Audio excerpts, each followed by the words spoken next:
Greetings. Yes, it's back. Welcome to Life Love Lessons, Series 3 for the Children's Sake. The focus of Series 3 is the future, our future, and the future of our faith, namely our children, our youth, and the lessons they need to empower them to create a life they love and to access the more abundant life Christ promised. Join me, Teacher Hazel, on Mondays at 6 p.m.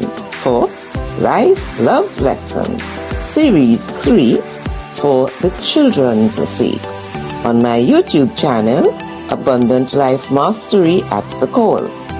See you there.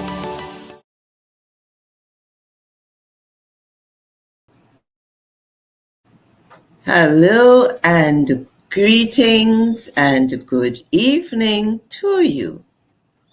Yes, let me welcome you once more to Life Love Lessons. And we are at lesson 10 of series 3 for the children's sake. Yes. And it is my joy and my pleasure to be with you once more, to have reached to lesson 10. I hope you have been enjoying what went before and that you will continue to enjoy what is being offered. So let us, as usual, begin by acknowledging our Creator and Sustainer. The light of God surrounds us. The love of God enfolds us. The power of God protects us. The presence of God sustains us. Wherever we are, God is. For God so loved the world that he gave his only begotten Son, that whosoever believeth in him should not perish, but have everlasting life. I thank God for you, and I thank you for being here with me to share this time together. I am Reverend Dr. Teacher Hazel Ann Gibbs de Pisa, better known as Teacher Hazel. I'm a teacher by profession, now retired after 50 years service to the education system. I am a teacher by calling. Teaching is my ministry. I'm also a certified transformational life coach and a life mastery consultant. Principal of the Herman Parish Spiritual Baptist Southland School of Theology of Trinidad and Tobago, established 1981. And director and co-founder of the Foundation for the Academic Advancement of Spiritual Baptist Youth, a spiritual Baptist solution for a spiritual Baptist problem. And that was established in 1998. Yes. So let's begin as I welcome you once more to Series 3, Life Love Lessons for the Children's Sake, Living the Christ Life. Lesson 10, a new thing. Yes, a new thing. A new day, a new month, a new celebration, a new year of independence for our nation. So, welcome to the new, whatever that new thing happens to be. Yes? And so it is my intent, by producing these lessons, to encourage you for the children's sake to empower our children, to empower them to access the more abundant life Christ promised, to actuate them to live a life they love and to love the life they live, and to maintain the authenticity of the spiritual Baptist Christian faith. You know, Jesus said in the Gospel of John, chapter 10, verse 10, I am come that they might have life and have it more abundantly. And that scripture verse is the basis on which the call, the Claiming Abundant Living line, my coaching, teaching, consultancy service, is built and fashioned. Hence the name of my YouTube channel, Abundant Life Mastery at the Core. So, yes, it's all connected. And as I welcome you to lesson 10, a new thing. And it's all for the children's sake. But let us pause and breathe before going forward. Because as you know, the breath that we breathe is not ours. We cannot make ourselves breathe. The I am is breathing us. So we will do the love meditation breathing exercise that we learned in lesson 4, loving me. Remember, we do 3 deep diaphragm breaths as follows: in, I am, and out; in, I am me, and out; in, I love the me that I am, and out. But today I'm going to add a step 4 onto it. I encountered this one from one of my teachers recently, and I just fell in love with it. So the 4th step will be me loves me. Yes, and then we breathe out. You see, because he explained that the me takes us out of the ego I, and seeing that the I am has already created the me loves me. I think that's so beautiful. So let's do this breathing exercise. In, I am. Out. In, I am me. Out. In, I love the me that I am. Out. Me loves me.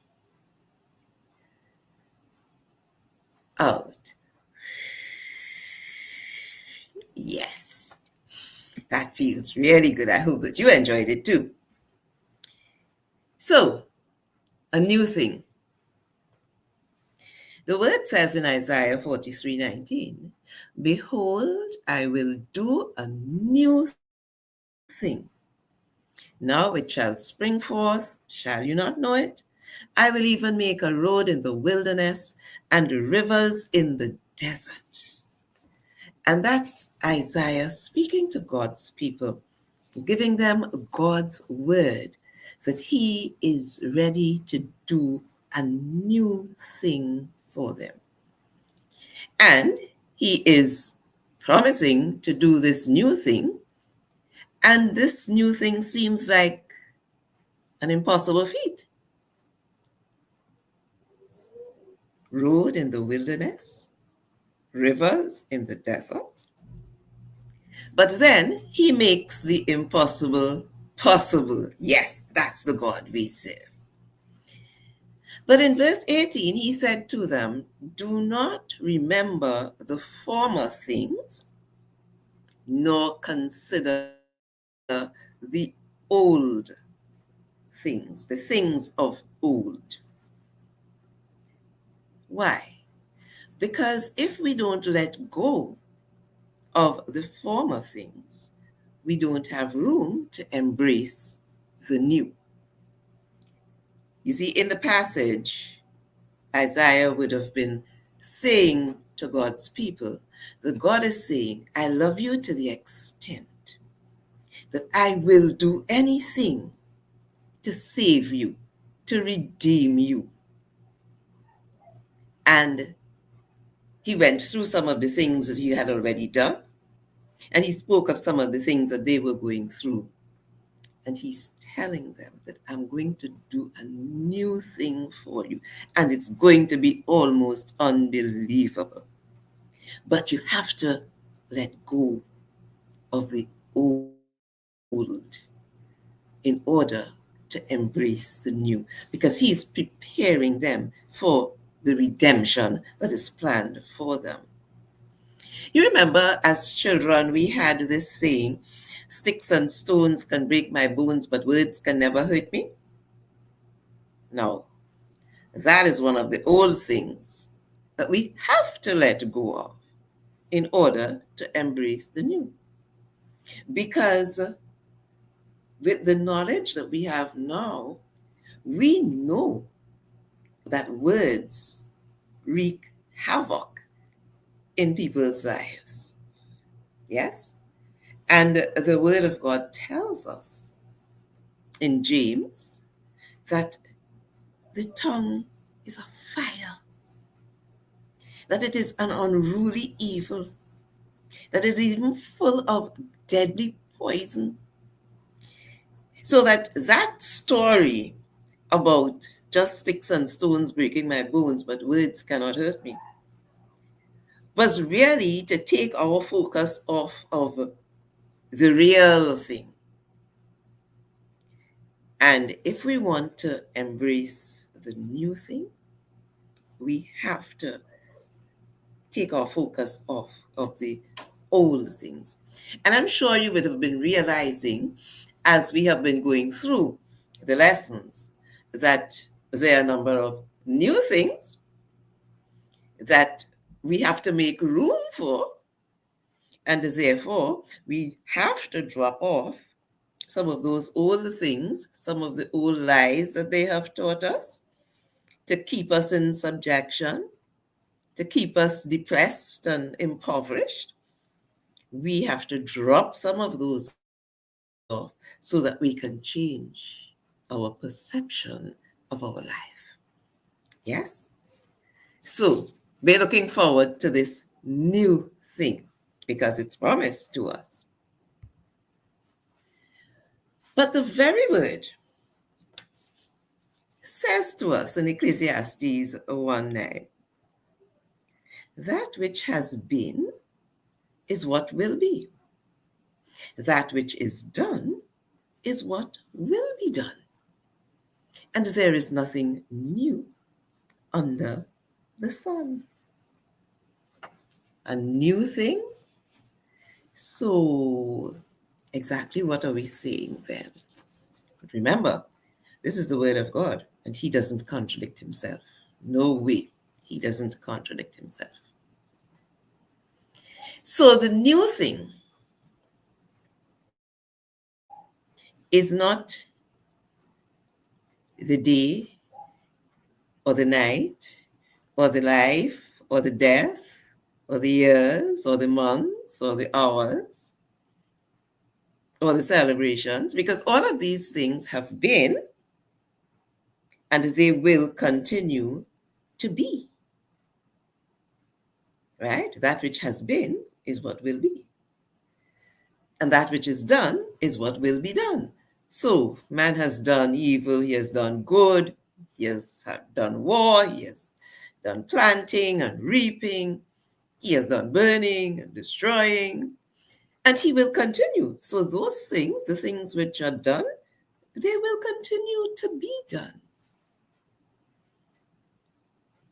And there's nothing new under the sun. There's nothing new under the sun.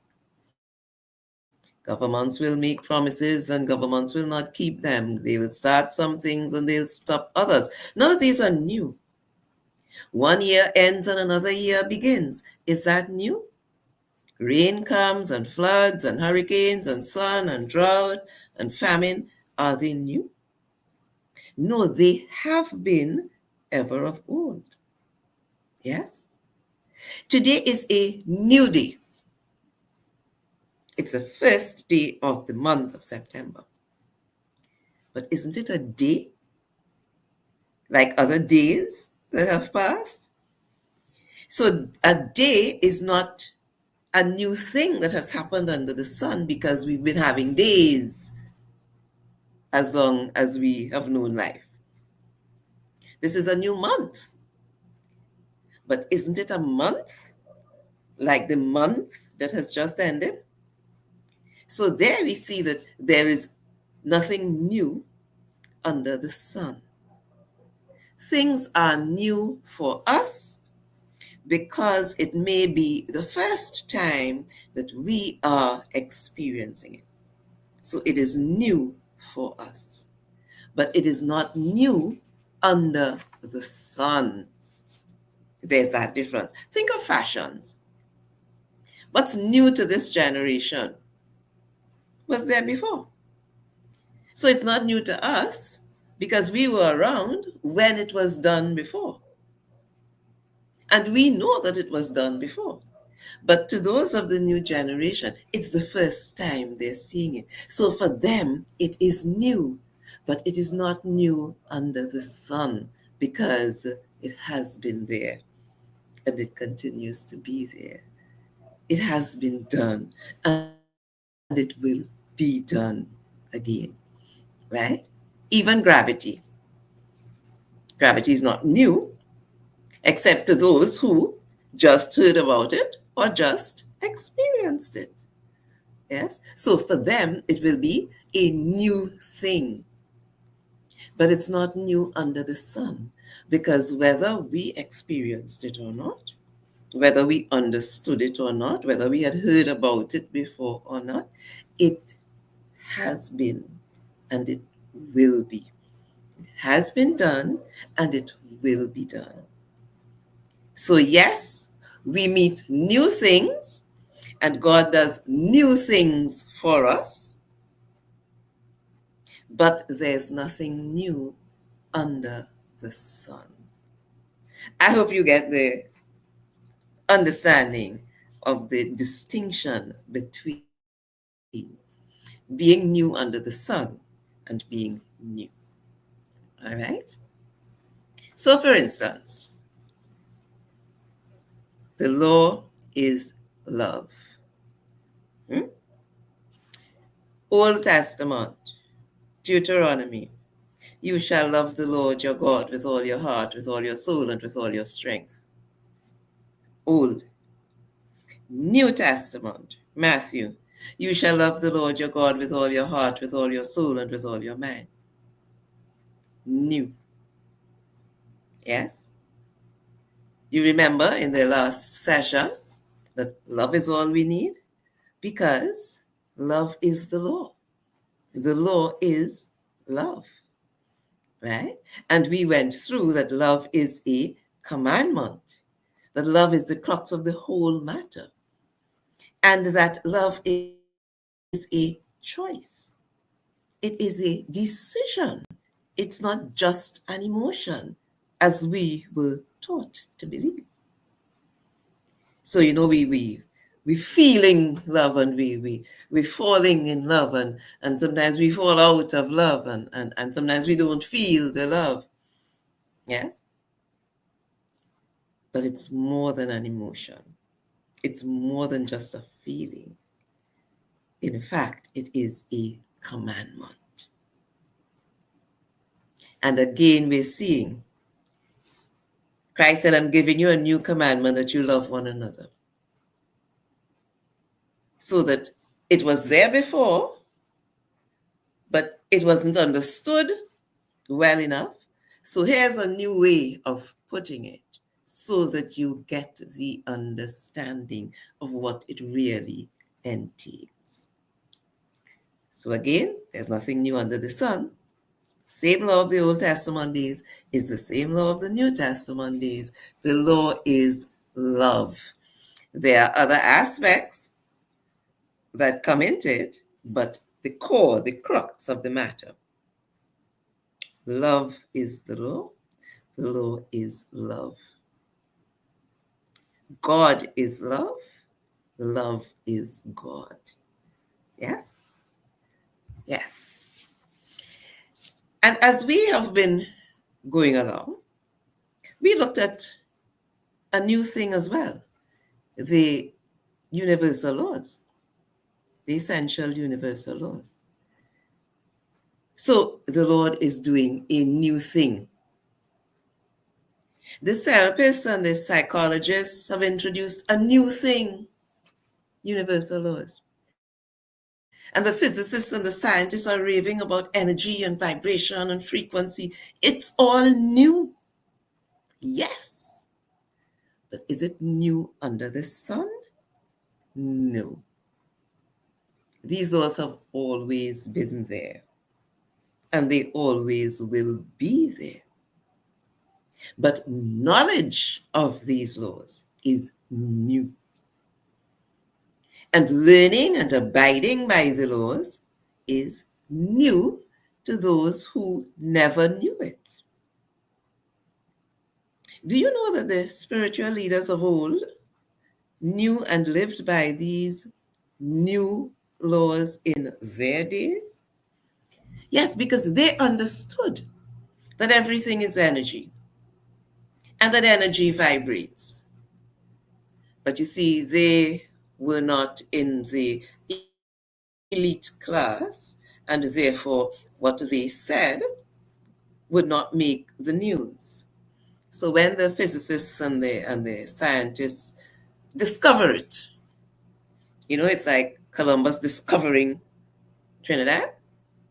It was there all the time. It's new to him, it's new to them, but it was there all the time. So their new discovery is a new thing, but it's not new under the sun.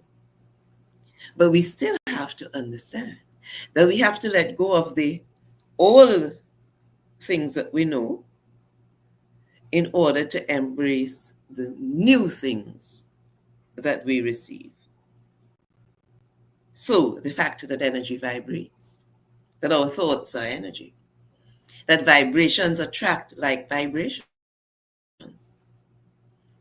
So if some people were aware of the law of vibration and the law of attraction, a lot of the things that they think about and that they say, they would not, because they would have known that where your focus goes, your energy flows. And whatever frequency you're vibrating on, the attraction will draw like unto itself. Yes? So knowing these new things make a difference in our lives, right? So we had the law of deliberate creation, where once you understand the law of vibration and the law of attraction, you can now choose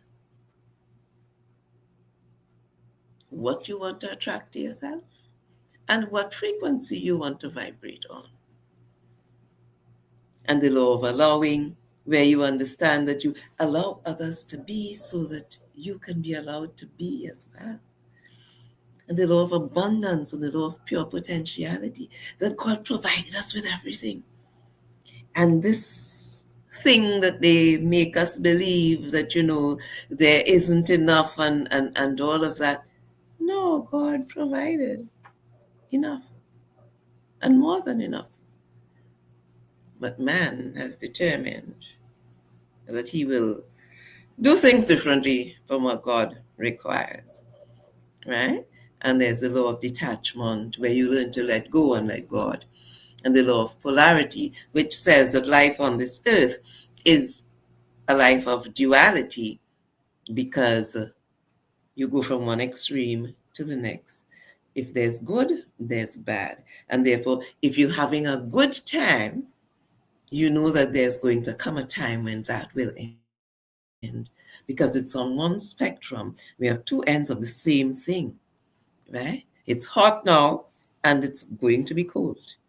And we only understand hot because we know cold. And we understand cold because we know hot. So that's the law of polarity. So these laws, essential universal laws, help us to navigate life in a much easier way when we understand them. These new laws, because when they started talking about them, particularly within the religious sphere, people started, well, what is all this new age thing? But it's new, but it's not new under the sun because it was always there. All right.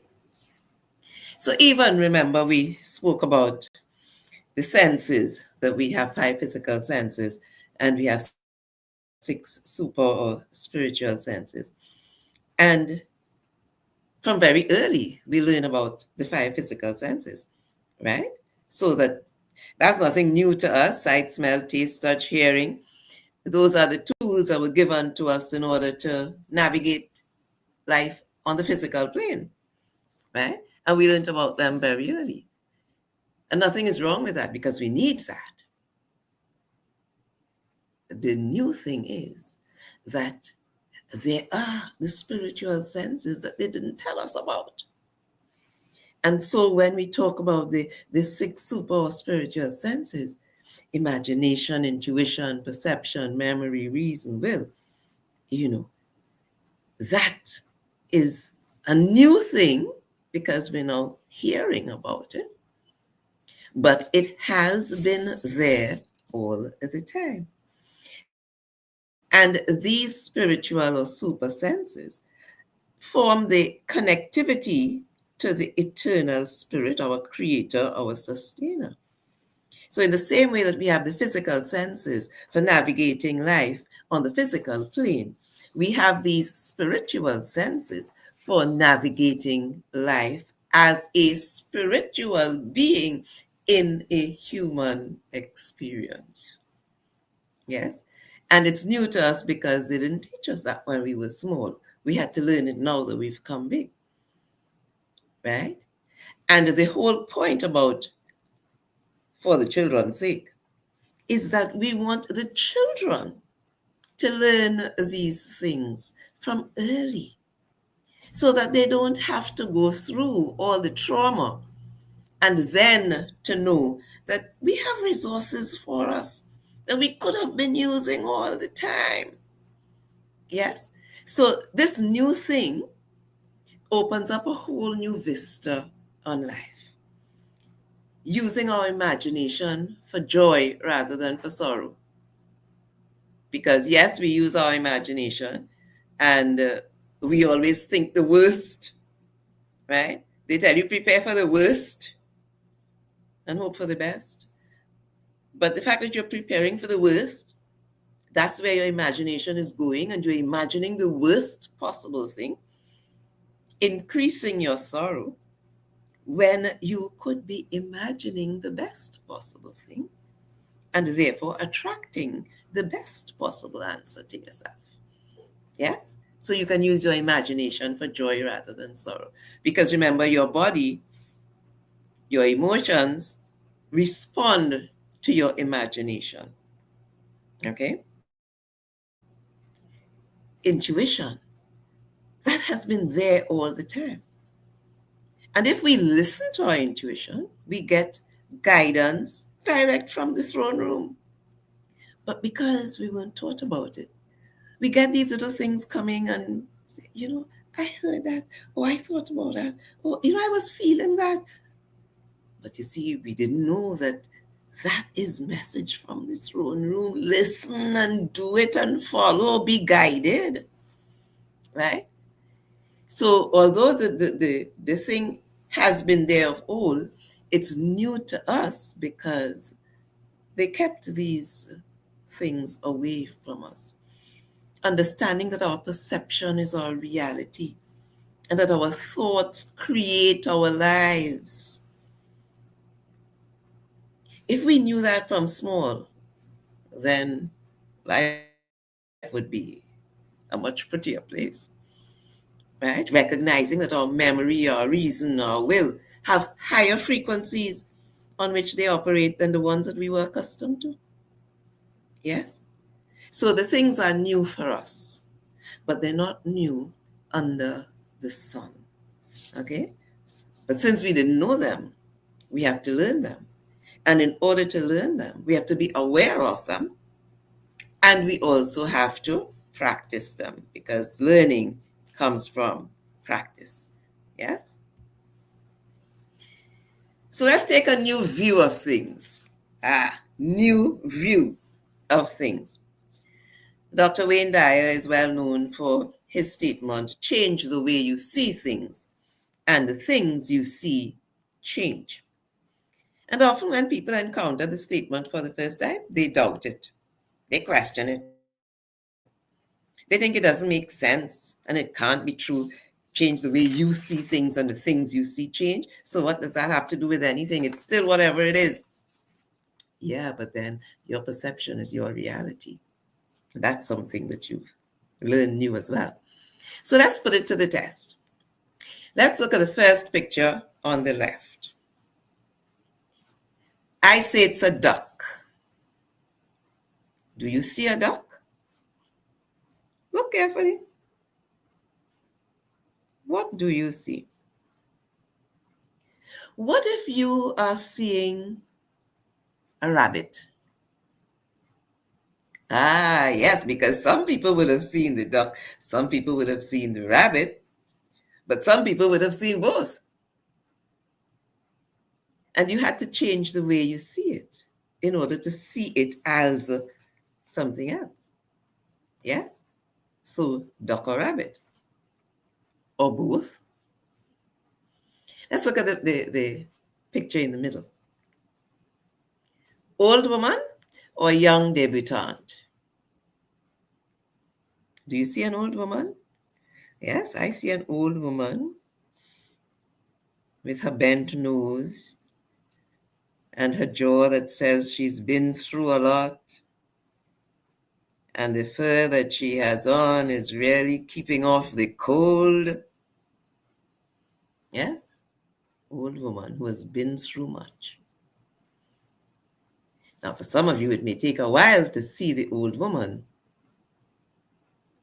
but for some, you'd see the old woman immediately. And then you'll have to look again to see the young debutante. For some of you, you'd see the young debutante the minute you look, because you would see the pose, and the feather in the hair, right? And the chain around the neck. You would have seen that. So you would have seen the young debutante, right? Flashy and going out to some function. Yes? So which is it? Is it an old woman who has suffered a lot and who has had a lot of experience? Or is it a young debutante, beautiful and posh? If you see only one, that's your perception and that's your reality. It's a young woman or it's an old woman. But if you learn to change the way you see things, you may be able to see both of them. And that's a change, right? Let's look at the last one, the one to the right. That's the easy one because we've done that before. Yes, we've seen that before. Is it a vase or vase, or is it two faces? And that's much easier to see the two faces, I guess, for some of us, or the vase. Yes. But for some people, they will only see one picture. And if that's their perception, that's their reality. Your perception is your reality. Because if you can't see it, You can't believe it. And as far as you are concerned, it does not exist. And what that says to us is that a new view of things. Sometimes we see things and we think we see all that there is to see. And if we look differently, if we change the way we're looking at it, if we change the way we're seeing it, if we change the way that we conceptualize what we're seeing, then we'll see that the thing is not only that, or it may not even be that, we would see that it is something else. Yes? So the stone in the road is still a stone. It is what it is. But dependent on your perception, that stone can be a stepping stone, something that you can step on to lift you higher, something that you can step over to get you from one side to the other. Or, depending on your perception, it may just be a boulder that's blocking your way, that dare to cause you to fall down. That's your perception. And your perception is your reality. If for you it's a boulder that's going to trip you and make you fall, then you're going to react in that way. But if for you, you can see a stone that you can step up on, or that you can step over to get to the other side, that's a different reality because it's a different perception. Yes? It takes a little doing to get accustomed to the idea that you change the way you see things and the things you see change. You know, you may even, as I was listening to a program dealing with the situation in Burkina Faso and their new leader and the kinds of things that he has to face, right? Because the external world from Africa saw Africa in a particular way. So their perception of Africa is these poor, illiterate, dotish people who don't know how to run anything, who don't know anything about anything, and who are not even completely human. So they treat them in a particular way. And now that they're being forced to see Africa in a different light, it's a problem for them because they're interfering with their perception. And what this young leader is doing is disrupting those external people's reality. Because for them, it was a reality that Africa was, set of stupid people that you could just go take everything they have and do what you want with it. And they have no choice because they don't know better. Right? And now they have to see it differently because the people's perception of themselves is changing.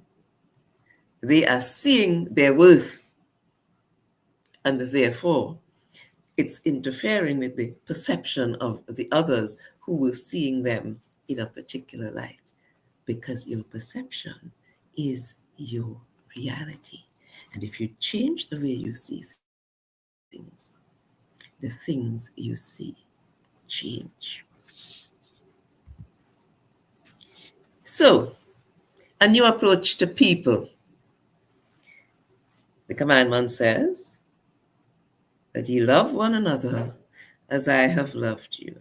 Yes, love ye one another. A new approach to people. Have you been approaching people generally as someone to love? Or do you, well, depends on what they look like. It depends on what is the color of the skin. It depends on which school they went to, whether or not they went to university or they didn't, which village they're from. But the word says, love ye one another as I have loved you. And in Galatians, it goes on to say, for all the law is fulfilled in one word, even in this, thou shalt love thy neighbor as thyself. A new approach. So, another new thing. How do we deal or treat with people generally? Hmm? Remember the law of allowing? Allow others to be. You want to be allowed to be yourself, then you have to allow others to be themselves. And you need to understand that you should be allowed to be yourself, right? In the whole gambit of love, love worketh no ill to his neighbor. Hmm? And love is the fulfilling of the law. Love is of God. God is love. We are all God's children. Hmm? Do we accept that? That we are all God's creation? He made all of us. Nobody else made any of us. Hmm? So, regardless of what our relationship with Him is, He made us all. You know, it's like sometimes well, we see it with people and their children. So somebody looks different or behaves differently, and we treat them differently, etc. But at the bottom of everything, still our children. Yes, you see it with even the animals. So sometimes a dog will have a litter of pups, and there'll be some that they just wouldn't see about, right? And others that they would have harassing them all the day long. Hmm? We have to get to that place of allowing where we accept that we are all God's creation. Because the word says, for God so loved the world that he gave his only begotten Son, that whosoever believes in him should not perish but have everlasting life. Whosoever. Hmm? And we know 16 by heart, but 17 says, for God did not send his Son into the world to condemn the world, but that the world through him might be saved. Right? So, a new approach to dealing with people, to treating people. A good Samaritan approach, accepting that we are all God's creation and that love is the law. That's what it is. So, another new thing. And of course, it was all leading up to this, a new way of treating with our children. Remember, the law is love. But what happened? We have been conditioned to beat them and buff them and condemn them as the way to train them to be good and to do the right thing. But yet we are called to love our neighbors. So what about loving our children? And someone will say to me, we love them, that's why we beat them. Yeah, right. Is that love? And another one may even say, we love them because we feed them, we buy clothes for them, we buy toys for them. But is that love? Remember, children learn what they live. So if a child lives with friendliness, He learns that the world is a nice place in which to live. But if every minute he's being beaten and buffed and condemned and criticized, and obviously the world is not a nice place to live in. If a child lives with approval, he learns to like himself. And sometimes parents, teachers, elders, we behave as if children are supposed to know everything that we know without teaching them it. So I remember an encounter with a mother in a doctor's office many years ago. She had the little child, brought the child to the doctor, but she had her in this pretty lace dress with little flowers, and she was looking so cute. But she wanted to be on the floor. She wanted to sit down and roll, and you're going to do it to your clothes. Yeah, but if you know that you're bringing this child to somewhere where she has to wait for hours to be seen, you know that she's going to get restless. You know that the clothes, if they're too fussy, going to start bothering her and she's going to start pulling at it. And you know that she's going to want to run and so then you arrange things differently so that you don't have to beat and buff, right? You can be friendly and you can give some approval. Yes? If a child lives with encouragement, he learns to be confident. But if every time he does or says something, he's criticized, that's not the way to do it, that's not the way to say it, there's no confidence there. And I would have told you about the situation even in an adult classroom, as I have been for many years. And because people are so accustomed to being either laughed at or criticized, even though they are now adults and they know the answers, they will not offer an answer lest it is the wrong answer. But an answer can either be wrong or right. There's no law that says that every answer you give has to be right. It can either be wrong or right. And therefore, if a question is asked and you have an answer, you give your answer. If it's wrong, okay, you accept that perhaps you didn't work it out right. Or perhaps you didn't know the rules. But you see, if you're accustomed to being encouraged, you'll be brave enough to give an answer, even if it turns out to be the wrong answer. And you won't be crushed if you give the wrong answer. Because we're entitled to be right or wrong, depending on what our experience is and what our learning has been. Yes? And if a child lives with praise, he learns to be appreciative. So we have two little pictures there, of daddy having a something with the son, and the son is, yeah, man, I'm big and strong. Whoa! Yes?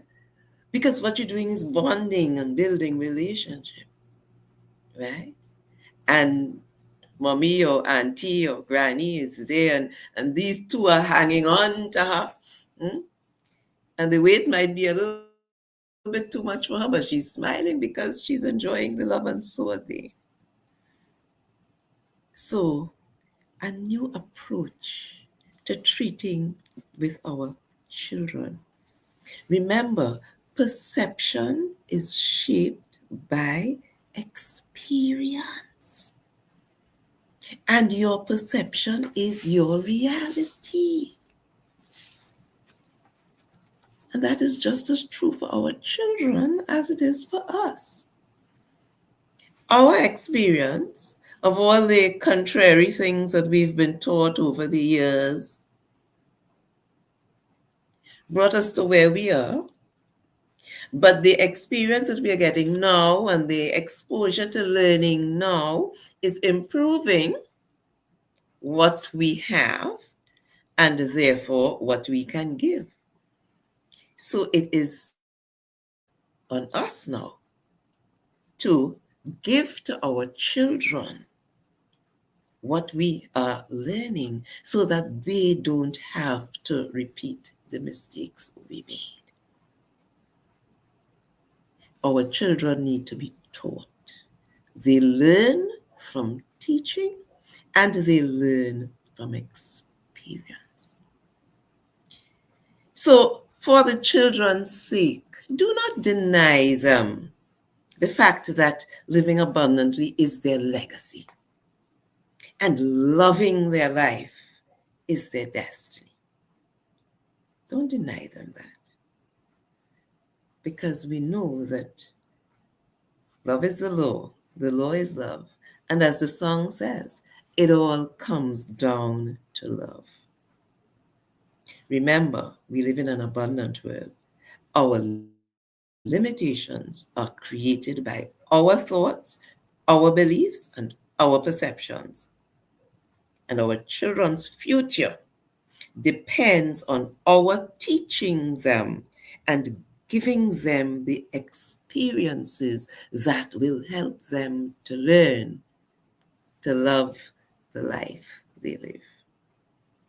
It's all for the children's sake.